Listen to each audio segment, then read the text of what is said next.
Baik, hari ini kita akan bahas mengenai foreign direct investment. Ada juga yang menyebutnya direct foreign investment ya, atau investasi asing langsung ya.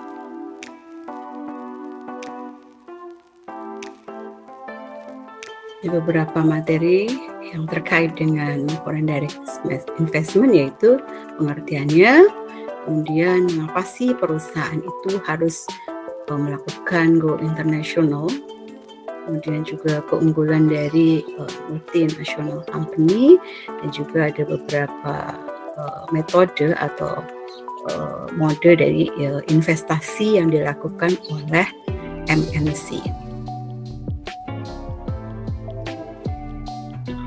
Foreign direct investment, ini pengertiannya, atau investasi langsung luar negeri adalah salah satu ciri penting dari sistem ekonomi yang kian mengglobal. Hal ini bermula saat sebuah perusahaan dari suatu negara itu menanamkan modalnya dalam jangka panjang ke sebuah perusahaan di negara lain. Dengan cara ini, perusahaan yang ada di negara asal itu biasa disebutnya home country, ini bisa mengendalikan perusahaan yang ada di negara tujuan investasi. Nah, kalau negara tujuannya disebutnya host country. Nah, bisa mengendalikannya baik secara sebagian ataupun seluruhnya ya. Maksudnya seluruh manajemennya dikelola oleh induknya, ataupun hanya sebagian dari manajemennya saja ya. FDI ini memberikan beragam manfaat ekonomi dan lainnya untuk lokasi tuan rumah suatu perusahaan. Jadi di mana perusahaan tersebut berada ya.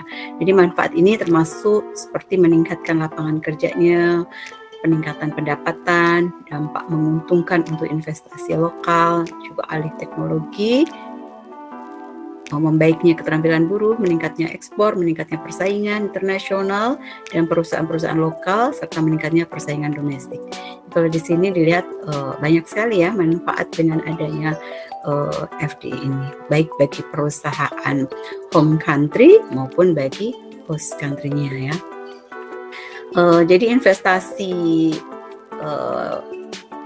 foreign direct investment atau investasi langsung ini merupakan salah satu ya dari kegiatan perusahaan multinasional untuk mengembangkan sayapnya.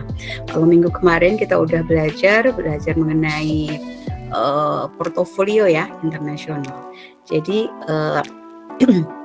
pengembangan dari perusahaan internasional ini bisa dengan melakukan investasi asing langsung yang akan kita bahas ini, ataupun melakukan portofolio seperti kemarin ya yang sudah dipelajari. Cuman kalau portofolio itu kan sifatnya bisa jangka pendek ya, dan jumlahnya nggak harus besar modal yang diperlukan.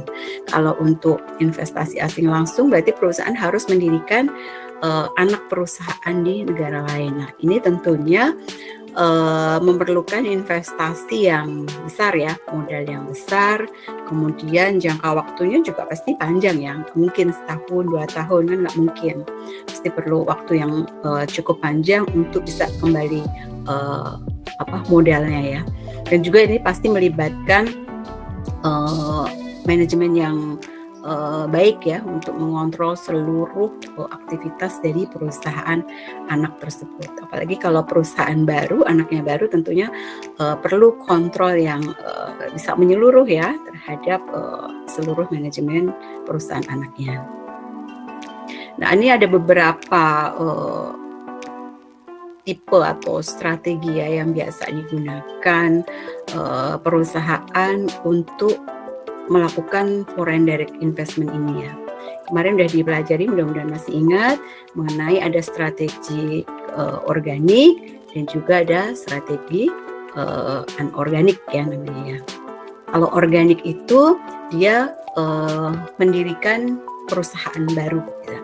Mendirikan pabrik baru di negara yang dituju ya. Nah, perusahaan bisa mendirikan sendiri dengan modalnya yang dimiliki sendiri, atau perusahaan juga bisa melakukan patungan dengan perusahaan lainnya gitu ya. bisa dengan sama-sama di satu negara atau di negara tempat perusahaan tersebut mau mendirikan anak perusahaannya. Nah, itu pengembangan dari sisi organik ya. Nah, kalau yang anorganik, ini perusahaan bisa melakukan pengembangan dengan misalnya dengan melakukan akuisisi ya. Jadi melakukan akuisisi perusahaan asing di negara tujuannya.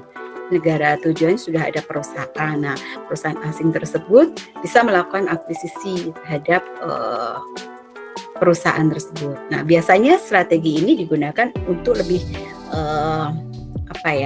mempercepat gitu ya, mempercepat pengembangan dari perusahaan tersebut. Karena kalau mengakuisisi berarti kan sudah ada perusahaannya, dia sudah memiliki pasar, dia sudah memiliki manajemen, sudah memiliki sumber daya dan seterusnya, sehingga ini bisa lebih mempercepat perusahaan MNC untuk mengembangkan. Cuman pasti ada kelebihan dan kekurangannya ya dari beberapa strategi ini. Nanti next kita akan belajar kita ketahui apa sih kelebihan dan kekurangan dari berbagai strategi-strategi tersebut ya. Nah, mengapa perusahaan harus go internasional?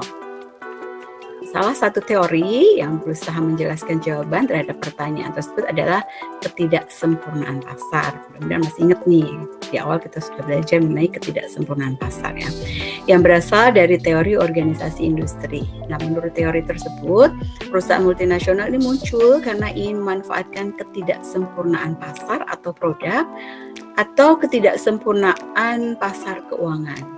Jika pasar sempurna, maka investasi secara tidak langsung merupakan alternatif yang paling baik.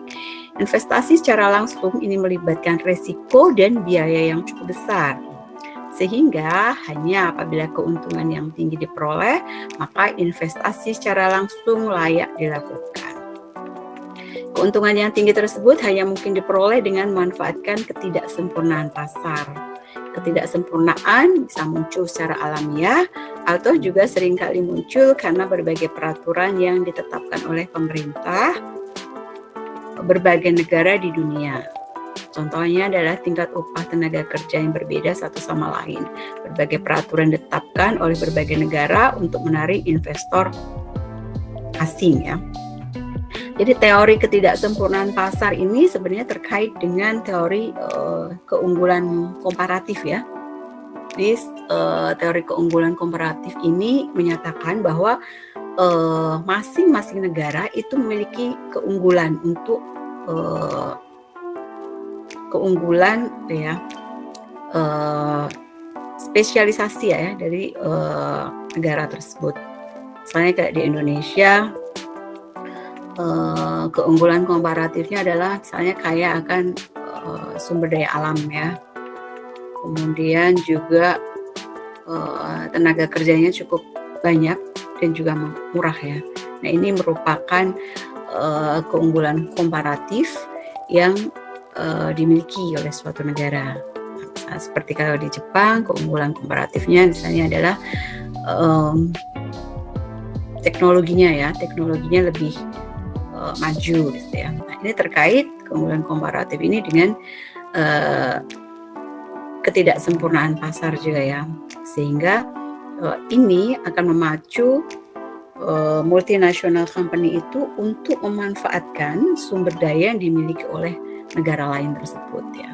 Misalnya kalau di Jepang mungkin tenaga kerjanya di sana cukup mahal, sedangkan mungkin teknologinya memang bagus, modern gitu ya, tapi tenaga kerjanya mahal sehingga menyebabkan ongkos produksi juga akhirnya jadi tinggi ya. Nah, sehingga mereka banyak perusahaan Jepang juga yang mendirikan anak perusahaan di Indonesia. Jadi mereka membawa teknologi modernnya di Indonesia ini dengan memanfaatkan keunggulan komparatifnya, yaitu tenaga kerja yang murah, sumber daya alamnya yang banyak dan juga murah, sehingga itu kalau dihitung ongkos produksinya akan lebih murah kalau perusahaan Jepang tadi mendirikan anak perusahaan di Indonesia seperti itu dibandingkan bila dia memproduksi di Jepang. Dengan ketidaksempurnaan pasar ini akan menyebabkan perusahaan tadi MNC tadi tertarik ya untuk mendirikan anak perusahaan di negara yang memiliki keunggulan komparatif ya.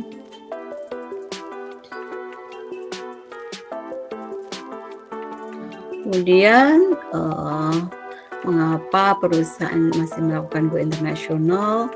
Itu salah satu teori yang mendasarinya yaitu teori aset yang tidak terlihat. Menurut teori ini, perusahaan multinasional itu mempunyai aset yang tidak terlihat seperti trademark, paten, keahlian riset, pengembangan, keahlian manajemen, ataupun keahlian pemasaran. Jika aset tersebut bisa diwujudkan dalam suatu produk tanpa memerlukan perubahan, metode ekspor biasanya dipilih untuk penetrasi pasar. Jika aset tersebut bisa dipindahkan melalui teknologi produk atau proses yang bisa dipindahkan secara objektif, lisensi merupakan cara yang bisa dipilih. Jadi keunggulan-keunggulan seperti trademark, paten itu kan nggak terlihat ya. Nah, sehingga aset-aset ini aset yang tidak terlihat ya atau tidak bisa diwujudkan ya. Seringkali aset tidak kelihatan tersebut atau tidak terlihat bisa dipisahkan dari perusahaan itu sendiri. Keahlian mengelola organisasi, pemasaran, produksi, manajemen kualitas dan semacamnya tidak bisa dipindahkan begitu saja ke pihak lain. Ya, jadi seperti intellectual capital ya biasanya disebut kekayaan intelektual gitu ya. Itu kan sesuatu yang nggak bisa begitu saja dipindahkan ya. Di negara-negara yang maju biasa memiliki tingkat organisasi yang sudah matang, kemudian pemasarannya juga dia memiliki strategi atau mungkin punya alat-alat atau tools yang lebih bagus ya, produksinya juga demikian, memiliki alat-alat produksi yang canggih, manajemen kualitasnya juga manajemen sumber daya manusianya, kemudian keuangannya itu juga biasanya relatif lebih bagus ya dibandingkan dengan negara-negara yang emerging market ya atau negara yang sedang berkembang. Itu kan aset-aset yang nggak terlihat kan seperti itu. Sehingga itu tidak begitu saja mudah untuk dipindahkan. Situasi semacam ini merupakan contoh ketidaksempurnaan pasar. Dalam situasi tersebut, kehadiran perusahaan di luar negeri menjadi pilihan untuk penetrasi pasar di luar negeri. Jadi mau nggak mau harus melakukan mendirikan anak perusahaan. Jadi nggak cukup perusahaan tadi hanya melakukan ekspor aja gitu ya, atau tadi lisensi aja gitu. Dengan datang secara langsung ke pasar luar negeri, perusahaan memperoleh manfaat dan juga menghindari ketidaksempurnaan pasar.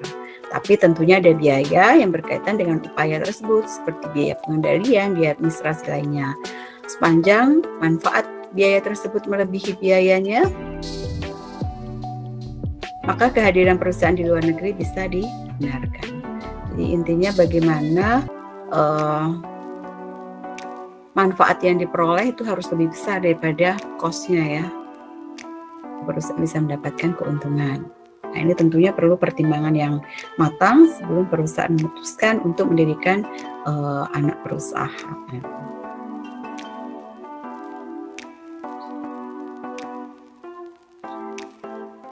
Kemudian teori ketidaksempurnaan pasar di keuangan ya. Ketidaksempurnaan pasar keuangan merupakan alternatif lain yang bisa menjelaskan mengapa perusahaan multinasional ini muncul. Perusahaan multinasional mempunyai keunggulan dalam hal pemanfaatan sumber daya keuangan. Yang pertama, perusahaan multinasional mempunyai jaringan yang luas sehingga bisa memanfaatkan sumber dana yang menguntungkan di bagian dunia yang tersebar. karena dia sudah perusahaan yang besar, tentunya memiliki jaringan yang cukup luas sehingga juga punya kredibilitas yang mudah dipercaya gitu ya oleh misalnya bank-bank yang memberikan pinjaman, sehingga biasanya mereka lebih mudah untuk mendapatkan pinjaman. Misalnya perlu pinjaman untuk pengembangan usaha, untuk mendirikan perusahaan di negara lain, itu biasanya mereka lebih dipercaya daripada perusahaan yang sifatnya hanya lokal saja gitu ya. Yang kedua, perusahaan multinasional ini bisa memanfaatkan asimetri pajak antar negara, bisa melalui proses transfer pricing. Keunggulan semacam ini buat perusahaan multinasional mampu meningkatkan nilainya. Ya, jadi perusahaan multinasional kadang memanfaatkan perbedaan pajak antar negara ya. Tentunya mereka mencari pajak yang relatif rendah ya. Kadang suatu negara untuk menarik minat bagi investor asing, mereka memberikan pajak yang rendah gitu ya, agar mereka tertarik untuk investasi. Seperti di Indonesia juga kita memberikan pajak yang tax holiday gitu ya, itu juga membantu bagi perusahaan-perusahaan multinasional untuk menginvestasikan. Perusahaan multinasional juga mampu melakukan diversifikasi internasional dengan beroperasi di beberapa negara. Sepanjang korelasi antar aliran kas antar negara tidak sempurna searah atau +1, perusahaan bisa memperoleh manfaat diversifikasi melalui pengurangan resiko aliran kas. Manfaat tersebut akan dinilai oleh investor sepanjang investor tidak bisa melakukan diversifikasi secara langsung. Ini masih ingat ya, tujuan diversifikasi yaitu untuk mengurangi resiko ya. Perusahaan bisa melakukan diversifikasi dengan menyebar aset-asetnya dalam beberapa bentuk portofolio ya. Ada dipelajari bisa bentuk saham, obligasi, dengan aset finansial ataupun aset real ya. Bisa pabrik, bisa gedung dan tanah misalnya, yaitu bisa melakukan beberapa diversifikasi di mana tujuannya yaitu untuk mengurangi resiko ya, atau mengurangi variabilitas dari arus kasnya ya. Intinya dalam diversifikasi ini yaitu arahnya itu jangan searah gitu ya. Kalau ini kan tidak boleh searah, jadi jangan yang sempurna arahnya, jangan yang satu, bisa kurang dari satu ataupun bisa dibuat yang negatif ya, negatif. Jadi arahnya yang negatif, karena kalau tujuannya tadi mengurangi resiko, tentunya dengan arah yang negatif ini akan membuat menyeimbangkan resiko. Misalnya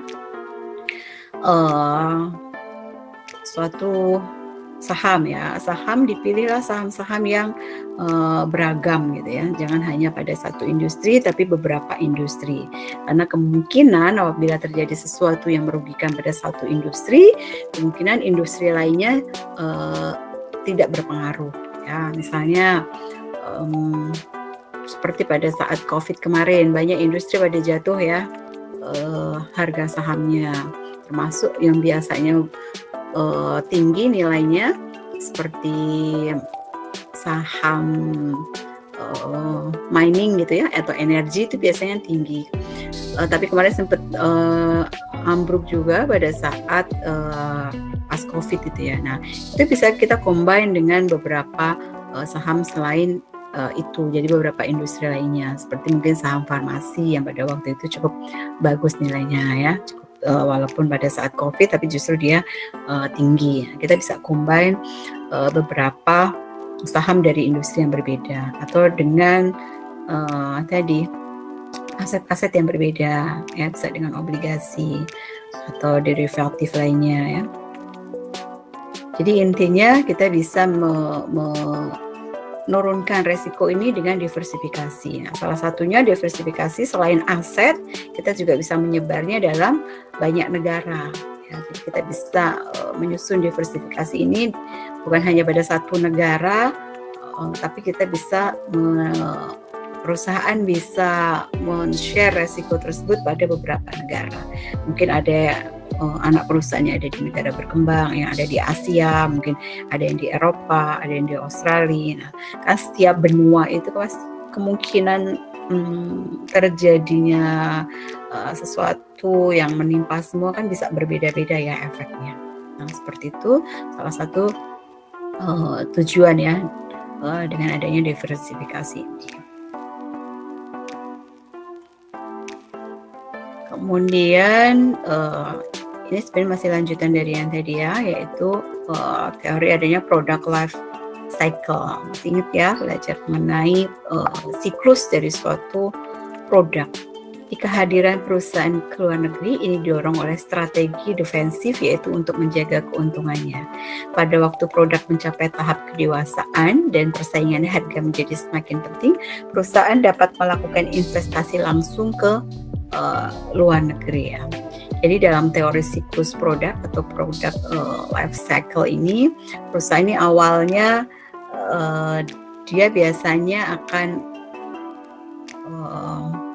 sudah memantapkan dirinya gitu di pasar lokal tuh dia biasanya sudah oke gitu. Jadi sudah produknya udah dikenal sudah oleh dalam satu negara gitu. Kemudian sudah cukup banyak yang memakainya. Nah, sehingga pada saat kedewasaan produknya udah mulai dewasa, udah mulai banyak peminatnya gitu ya. Nah, ini udah mulai mau jenuh nih, udah mulai pasti mengalami penurunan. Ketika kedewasaan pasti udah mulai menurun. Nah, pada saat kedewasaan ini, tahap kedewasaan ini perusahaan harus mulai memikirkan kira-kira pasar mana lagi ya yang bisa dituju untuk pengembangan dari produknya.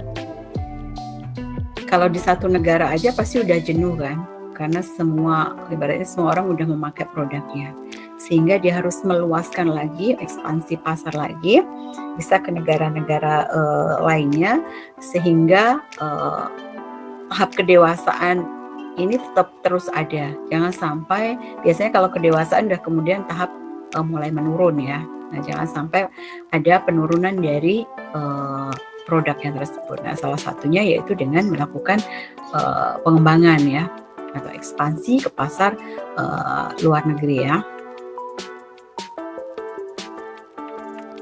Nah, ini sih memang kadang belum tentu berhasil ya. Bisa jadi pengembangan ini ke luar negeri ini bisa jadi belum tentu berhasil. Sehingga perusahaan memang harus membuat suatu produk yang berbeda gitu ya. Apalagi mungkin di pasar di luar negeri juga sudah ada pesaingnya ya. Sehingga memang diperlukan suatu keunggulan ya untuk menciptakan suatu produk tadi ya. Keunggulan ini bisa dalam keunggulan biayanya, keunggulan produksinya ya, sehingga biaya dari produk tersebut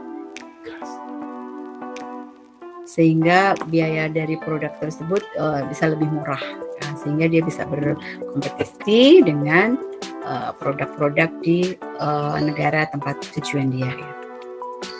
Ambilin aja. Bentar ya.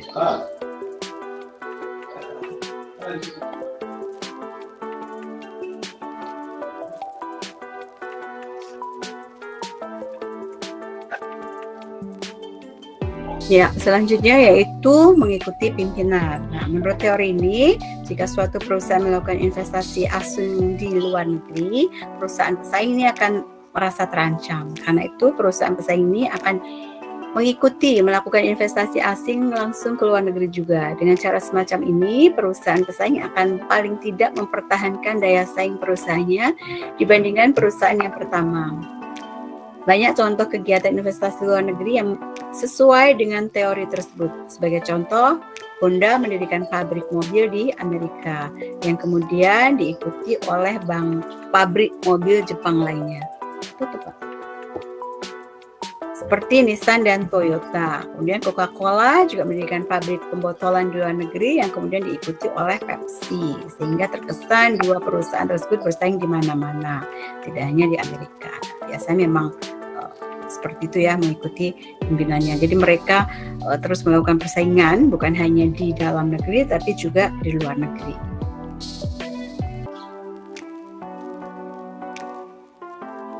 Nah, ini beberapa motif strategi yang dilakukan perusahaan multinasional. Biasanya mereka mencari yang biayanya murah ya, motif yang pertama. Motif untuk menurunkan biaya dan mencapai efisiensi produksinya.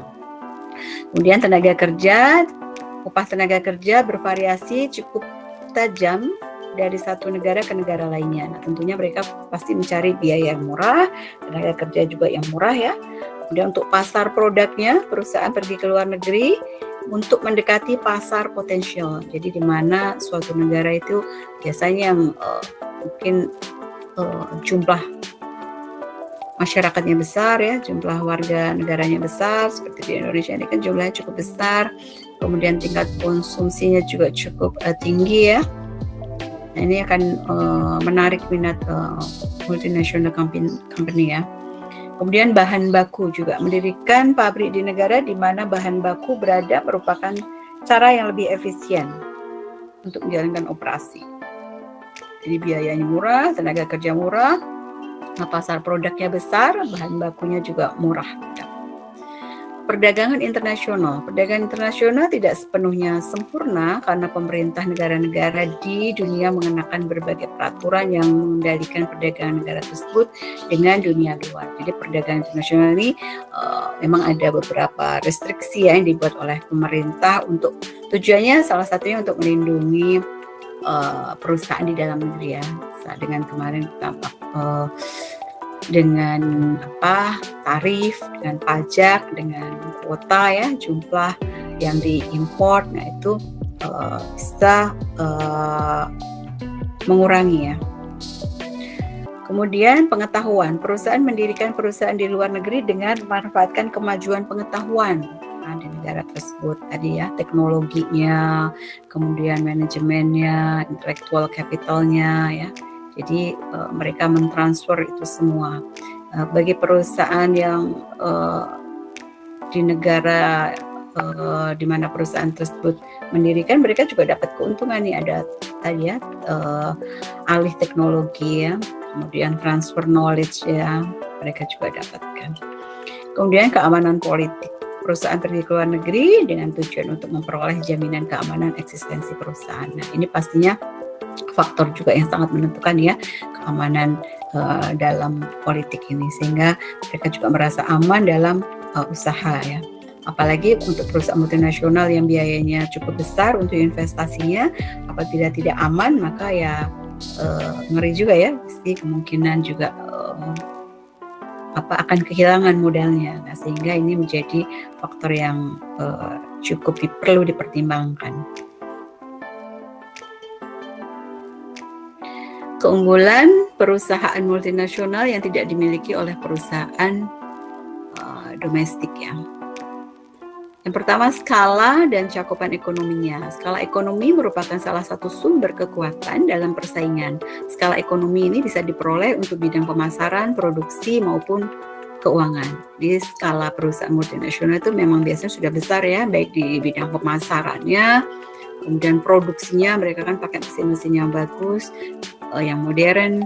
Kemudian dari sisi keuangannya juga mereka memiliki modal yang lebih besar, bisa memperoleh modal dari luar negeri atau pinjaman yang juga murah dan lebih dipercaya, sehingga dengan skala cakupan ini mereka memiliki keunggulan ya saing dibandingkan perusahaan yang lokal. Kemudian keahlian pemasaran dan manajerial. Perusahaan multinasional biasanya mempunyai keahlian manajerial dan pemasaran yang lebih baik dibandingkan dengan perusahaan lokal. Kemudian dari teknologi dan inovasinya, teknologi merupakan salah satu keunggulan perusahaan multinasional, khususnya perusahaan yang berasal dari negara maju. Ini sebenarnya sama tadi ya, jadi ada kekuatan inovasi, kekuatan keuangannya, karena perusahaannya besar ukurannya, biasanya memanfaatkan skala ekonomi keuangan mereka. Jadi mereka memiliki akses ke pasar keuangan dunia yang lebih mudah, lebih murah juga ya. Kemudian persaingan dalam negeri. Menurut Porter, lingkungan dalam negeri yang kompetitif ini mendorong daya saing organisasi yang atau perusahaannya yang berasal dari negara tersebut. Next. Nah, ini beberapa metode yang biasa dilakukan oleh perusahaan multinasional, dia bisa melakukan joint venture atau usaha patungan ya. Kemudian penggabungan atau akuisisi dengan perusahaan asing yang sudah ada. Kemudian lisensi. Kemudian ada kontrak manajemen. Ada juga waralaba ya atau franchise ya. Nah, ini beberapa kelebihan maupun kekurangan daripada beberapa metode tersebut. Kalau joint venture ini atau patungan ya, ini usaha yang dimiliki dan dioperasikan secara bersama biasanya oleh bisa oleh dua perusahaan ataupun bisa lebih daripada dua perusahaan. Ya, banyak perusahaan ini masuki pasar luar negeri dia dengan membentuk joint venture ini ya.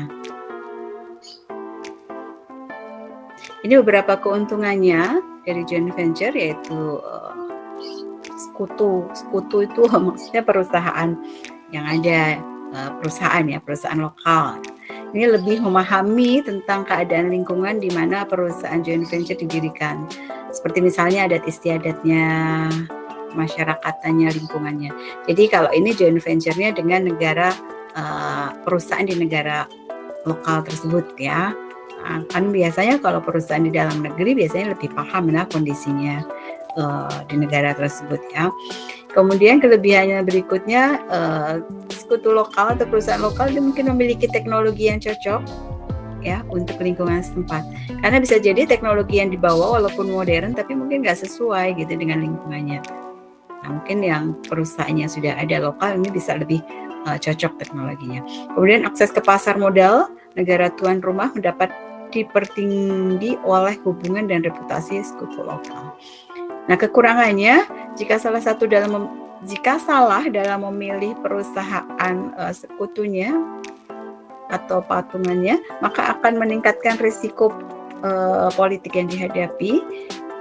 Kemudian adanya harga transfer produk atau komponen akan menimbulkan konflik kepentingan antara dua belah pihak. Kemudian berikutnya dapat jadi perbedaan pandangan ya antara perusahaan lokal maupun perusahaan multinasional. Nah, itu beberapa kelebihan dan kekurangannya. Tentunya ini di comparison mana yang lebih besar keuntungan maupun kekurangannya sehingga perusahaan memutuskan apakah mau melakukan joint venture atau mau melakukan metode atau strategi lainnya ya dalam pengembangan. Kemudian ada akuisisi atau penggabungan. Perusahaan multinasional ini bisa mengakuisisi perusahaan lainnya ya, bisa di dalam negeri tersebut. Akuisisi ini bisa akuisisi yang sifatnya penuh atau full gitu ya, atau akuisisi pada sebagian gitu ya, nggak full tapi hanya sebagian. Nah, ini tujuannya ini untuk mempercepat, jadi bisa mempercepat perusahaan tadi untuk mendapatkan pangsa pasar ya, karena kan sudah ada perusahaan di situ sebelumnya, jadi dia sudah punya pangsa pasar, sudah ada proses lah di dalamnya sudah ada kan, jadi tinggal melanjutkan aja. Tapi ini juga ada kekurangannya ya tentunya. Kelebihannya, akuisisi saham ini tidak membutuhkan rapat atau suara pemegang saham, sehingga pemegang saham tidak menyukai tawaran bidding. Mereka dapat menahan sahamnya dan tidak menjualnya pada pihak bidding. Nah, ini beberapa kelebihannya bisa dibaca sendiri. Nah, ini kekurangannya juga. Jika cukup banyak pemegang saham minoritas yang tidak menyetujui pengambilan keputusan tersebut, maka akuisisi akan batal. Pada umumnya, anggaran dasar perusahaan memerlukan paling sedikit 2/3 suara persetujuan pada akuisisi. Jadi akuisisi ini bisa menguntungkan merugikan ya. Kalau perusahaan yang diakuisisinya memang bagus, perusahaan multinasional bisa dapat keuntungan. Tapi bisa jadi perusahaan yang diakuisisi ini perusahaan yang kurang bagus ya, sudah kurang bagus gitu ya. Kinerjanya nggak bagus gitu. Sehingga kadang sulit juga untuk mengembangkannya kembali ya. Tergantung dari multinasional company-nya ya. Dia bisa memperbaiki kekurangan-kekurangan yang ada atau justru sebaliknya. Selanjutnya lisensi dan kontrak manajemen. Lisensi ini kesepakatan ya, di mana perusahaan lokal itu dapat memproduksi barang-barang sesuai dengan spesifikasi dari perusahaan pemberi lisensinya ini, multinasional company-nya ya. Dan mereka kalau udah dapat keuntungan, perusahaan ini keuntungannya kemudian dibagi ya. Kelebihannya, exposure politik bisa diminimalkan karena perusahaan tidak mempunyai investasi yang signifikan. Ya, jadi investasinya kan nggak besar kalau untuk lisensi. Kemudian keuntungan relatif bisa tinggi karena investasi yang diperlukan tidak signifikan ya. Keuntungannya, modalnya nggak besar, keuntungannya juga sebenarnya nggak terlalu besar ya, nanti pada perjanjiannya ya. Kelemahannya, fee akan cenderung lebih rendah dibanding kalau perusahaan multinasional mendirikan cabang langsung. Kemudian pengendalian kualitas bisa menjadi masalah karena perusahaan tidak mempunyai kendali sepenuhnya atas operasi perusahaan. Kemudian perusahaan lokal bisa mencuri teknologi dari lisensi dan kemudian menjadi pesaing bagi perusahaan multinasional. Jadi teknologinya ditiru, kemudian dia buat produk sendiri dengan teknologinya itu ya.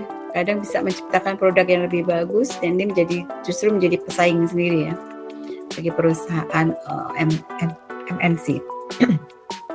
Kemudian perusahaan lokal bisa menghasilkan perbaikan pada produk dan kemudian mengekspor barang tersebut ke negara perusahaan asal. Wah, bisa bahaya ini ya. Kemudian kemungkinan untuk mendirikan pabrik secara langsung jadi semakin kecil ya. Karena dengan lisensi tadi sudah mencukupi ya. Pasarnya sudah terpenuhi sehingga kemungkinan kecil dia untuk perusahaan multinasional mendirikan cabangnya langsung.